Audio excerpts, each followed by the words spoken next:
hidden forces. I just want to kind of cover these really quickly around imposter syndrome, personal trauma, and tribal narratives, and just how those strings can kind of hold people back. So imposter syndrome, it's luck, serendipity, genes, right time, right place, don't deserve or belong here. You've not really accomplished anything. You don't really have the skills, capabilities, or success. Again, this is narrative, gang. There are some things that are truths. Maybe some people haven't applied themselves so much towards, you know, a given area, but that doesn't need to devalue you, right? Like that doesn't need to devalue what you are at the core. Like you still have capabilities to shift and change things. Stories from personal trauma, blaming yourself, can't overcome. Remember, the two most insidious sort of emotions amongst people is shame and guilt. Shame and guilt, right? Where we have, I mean, I can speak from experience, that idea of, you know, that experience that happened to me, the shame that I then carried with it, right? And then what happens is it attaches to your self-worth. And so then, you know, you don't feel like you're worthy of certain things. You're not worthy of even happiness or joy or, you know, fulfillment, or you're not worthy of a certain, you know, number or dollar amount. Some people can attach to their identities, right? All of it just not true at all. But that was the story that, you know, I would have been living through, right? I created that identity. I let it shape the identity. But I had those moments where I used the alter ego to move past it, to still go and pursue things. And then it wasn't until really I then also completed the entire, I guess, evolution by, you know, getting the proper professional help as well to help move past those things. So super powerful. And tribal narratives, unconscious beliefs, core drivers, and narratives. You know, those things that you don't even realize that you're acting through because of the community or the family or the tribe that you're a part of.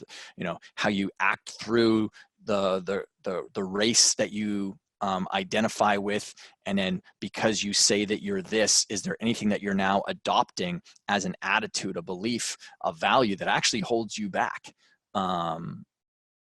You know, it's something that I've worked a lot with because of professional athletes. I mean, I work across so many different, you know, races and religions in there, and there's so many different things that people have used to hold themselves back about, you know, worthiness or what they think they can and cannot do. And again, there's some more there. All right. So, you know, if you were to rank them in order of impact, you know, which one, you know, impacts you the most? Is it, and that's again, right now, the current identity, is it imposter syndrome, that, you know, personal trauma, tribal narratives for you, in some way. Okay. And again, like I said, just understanding, you know, or being aware of it can be enough. All right. Chris Field, dead on. I bring up Byron Katie all the time. Chris Field says, do the work with Byron Katie is awesome. It's outstanding. One of the greatest pieces of IP in the personal development world that there is. She's amazing. So keeping this train going. Now, mission 5 is identifying with the enemy.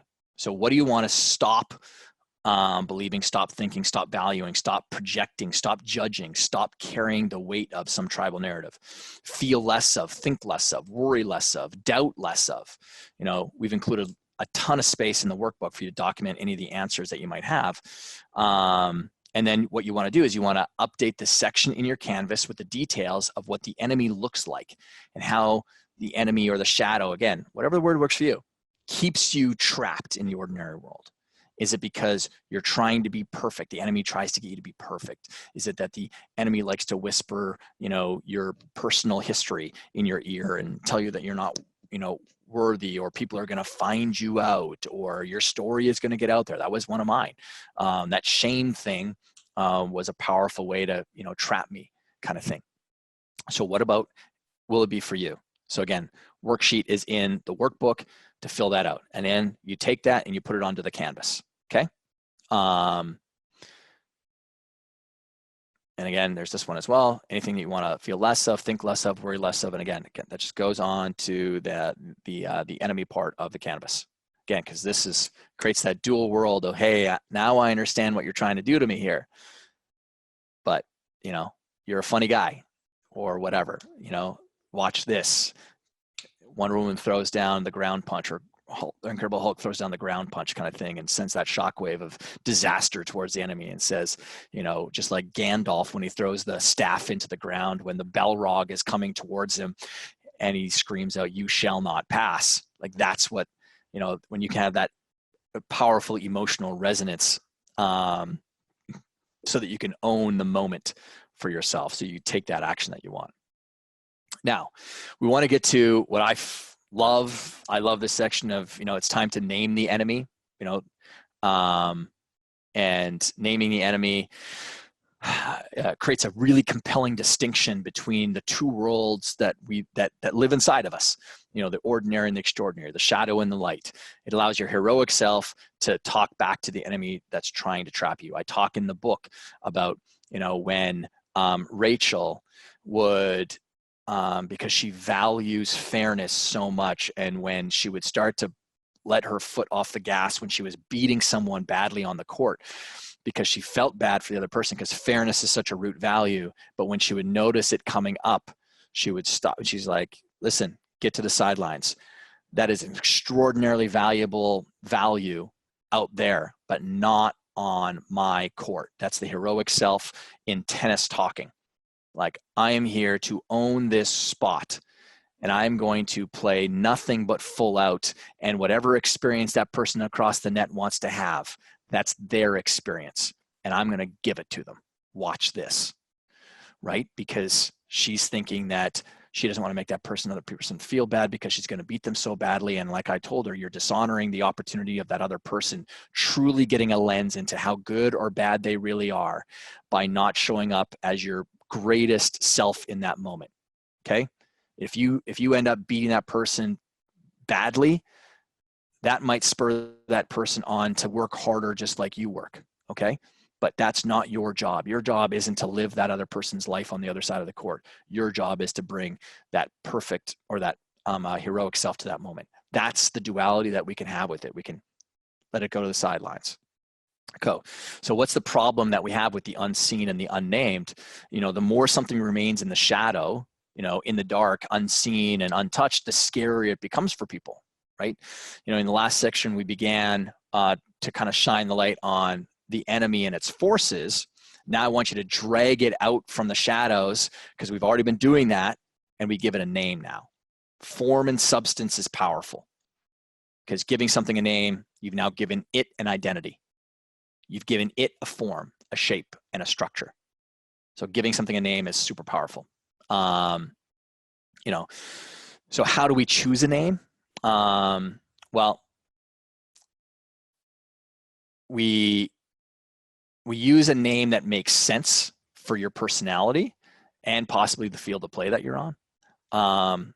We make it something that you love facing down and conquering as well. Some people, they turn it into something small, like a cute little puppy, and it's like, oh, you just want to feel safe, you cute little thing. No, I got this, don't worry about it. Or it's something that, you know, the Balrog, you know, if you're a Lord of the Rings fan, is a great example of like, oh, I love fighting down something. Like, it's just, for some people, that's what motivates them, is something like that. You know, so maybe the enemy that you're battling against is, you know, even a parent from someone's past. Not everyone got two amazing parents like I did, but maybe in the home you find yourself acting through your mom or your dad, and you know that's the enemy for someone. Okay, there's no rules to this, gang. Maybe it's, you know, the face, the way that, or what you see or what you hear every time you think about quitting your job and starting your own business. It could be a bully that was from the past, you know, that you used, which is what we used with Valeria in the book, where Igor was the enemy's name that she came up with. So what if you get stuck? Wait until you develop your alter ego, possibly, you know, and then pick the natural enemy of your alter ego, and someone who it can defeat with ease. So there's an element that you can use that. Worm tongue, love it. So Nick says, I feel like the enemy is always acting on me. I get creating an alter ego for the fields of play, but what about when I'm not on the field of play? Again, Nick, when you're not on that field of play, again, we can we can develop multiple, like that idea that you live in context and have multiple identities. And so when you're not on the field of play, in what other way does it start to act on you? And don't forget that there is a domino effect. When you start gaining success from this, it can filter out into parts of your life that you had no idea. And so now all of a sudden, when you're not on the field of play, you're walking with such a greater level of presence and confidence that you've gained the self-worth, or you've developed a self-concept that's very healthy. Like, there's just no telling where it impacts. Okay, so don't get so stuck with trying to figure out all of the other solving all of the problems in life, because what ends up happening is they might just end up getting solved by you developing a powerful sense of self in one area. Okay, like I talked about in the past, where I've worked so much with high achieving individuals where they developed a better sense of identity in their home life, which then filtered into so many other areas, because they conquered this one beast that was troubling them the most, and it elevated a level of confidence and belief in what their capabilities are that just permeated across so many different other areas. Okay. All right. So that's if you get stuck. So mission number 6 now is naming the enemy. And so here are some ways that we've included, and the full exercise is actually in the workbook as well, but you can use like a character from a book or a TV show, movie, comic book that you might resonate with. Example is like, in Gilmore Girls, the mother of Emily Gilmore. Doesn't need to be a superhero show. Or it could be Mr. Wonderful from Shark Tank. It could be a movie. Example is like the Joker, comic book, Lex Luthor, animal plus name, Sally the Sly Fox. Ordinary plain name could be example is just Mary. Another one could be something that, what or who do you find cute and non-threatening? Could be a Care Bear named Sam. Or what or who do you find silly? It could be a pet rock or a Smurf. What or who do you find scary? Simon from America's Got Talent, possibly for someone, even though I love Simon. I would hate to hear that he was an enemy for someone, but it could be something that ignites anger and rage, and it can even be something that's just an amorphous identity, like Monsanto, or a politician even, that you like defeating, beating back. Again, context matters. What or who used to scare you but doesn't anymore? Could be a parent, a teacher in school, a bully, someone or something. Okay. What or who used to, or who or what do you find funny? That or you would laugh at if you defeated it. Name of your childhood bully, Igor, like I talk about in the book. Name of the boss that made your life miserable. Name of someone in your family who put you down. Could even be a parent. It could be like Uncle Richard. Update and then what you want to do is when you got that name, throw it in the alter ego canvas. And again, gang, just putting something on there. Things evolve over time, right? Maybe the first enemy that you come up with, you end up finding one that's stronger later that you can talk back to, or even the alter ego for people. It evolves over time and becomes more. All right. So we're going to be landing the plane here right away. So, as a reminder, is we are storytelling machines.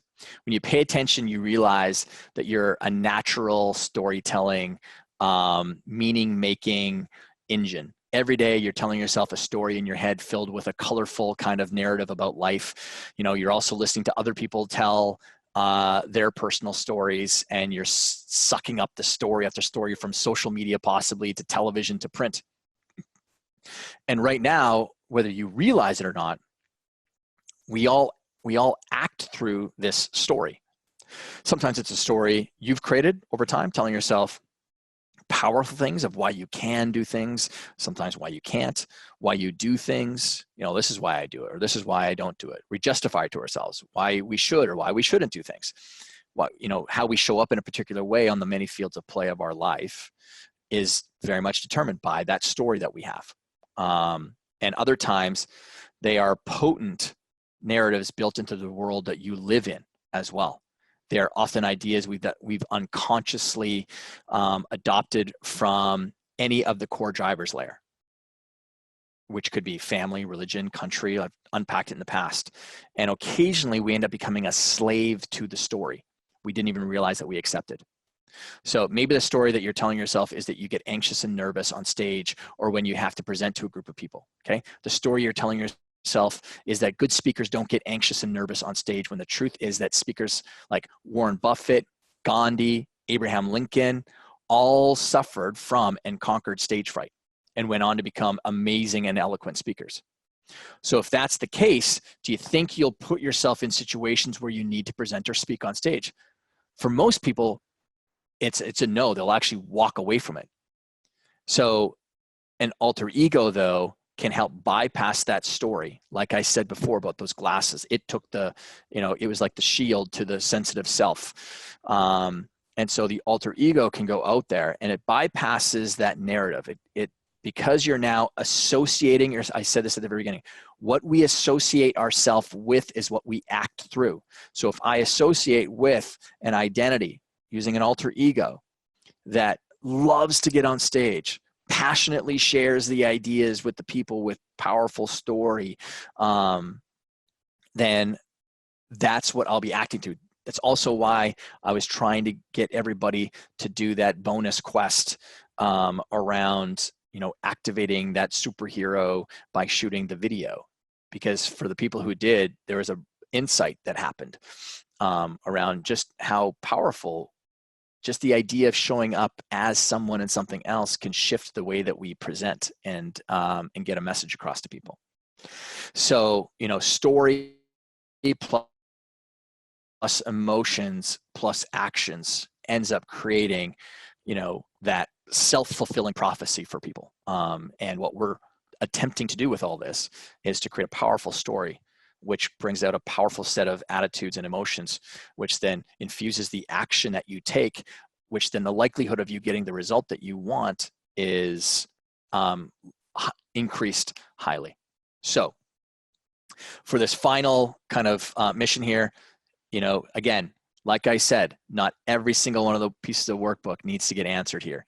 Just even the awareness alone is powerful. But getting clear on your stories, you know, I am, so I can't. I am, so I can only. I do blank, so that. I don't, so I can't. I should, because. I shouldn't, because. And again, some of those can be acted through the core drivers. Like I said, you know, could be, I am a Catholic, so I can't. I am a Catholic, so I can only. And again, this is identifying not necessarily the positive aspects of these things. For some people, they have adopted and they've taken on these as a way that their role is in life, limiting factors. Okay. So getting clear on that story is powerful. So if you have trouble nailing down these stories, hop on a call with someone from your superhero squad, and maybe you can trade some stories with each other. And that might be another way for you to unpack it. Again, like I've said before, one of the most powerful ways to create change is your environment, is the people, is allies. So don't miss out on that opportunity of bringing in a great superhero squad. So just to unpack this again, is you are not your story. You can absolutely choose a new story, and you can choose a new meaning to the existing story that you feel like you've been acting through, right? I did that with myself. There's a brand new story that I have and brand new meaning I have around my past. And, you know, I'm militant about finding what are all those even more stories that I've got that I can detach the meaning that might be holding me back in some way, so that, you know, a a more exciting version gets revealed and released. So one of the missions that you can do inside the workbook is to write out yourself a new story. Current story that's not serving you. I'm consistent with results in my life. New story is I'm consistent with results in my life. So, old story, new story about who and what could be showing up. Okay. So for, in the book, there's a great story that I share about Amy. And Amy, she worked in corporate America for a long time, project management, strategic planning, followed her dream, started a business, and like many new entrepreneurs, found herself limping kind of along with it. And when I ended up connecting with Amy, she was about 1.5 years into her business and struggling with like this widespread affliction. She had a ton of half-finished bridges. She started a lot of projects, but couldn't drive them ever to completion. And she said, I told myself that I was a total starter, but a non-finisher. I never finished anything, so no wonder I wasn't getting those results. That's what she told me. And then I told myself this story for 38 years, like I write in the book, and it created so much suffering from missed opportunities, suffering from, crippling self-doubt, self-judgment, criticism. So her current story was, I'm inconsistent with my results, whether that was related to her health, wellness, relationships, and her business. But then her alter ego, that identity that she was crafting, became the opposite. I am consistent with results in my life. So current story, I'm inconsistent. New story, I am consistent. All right. So we can all choose to be, you can choose to decide to be different. We can all choose to be different.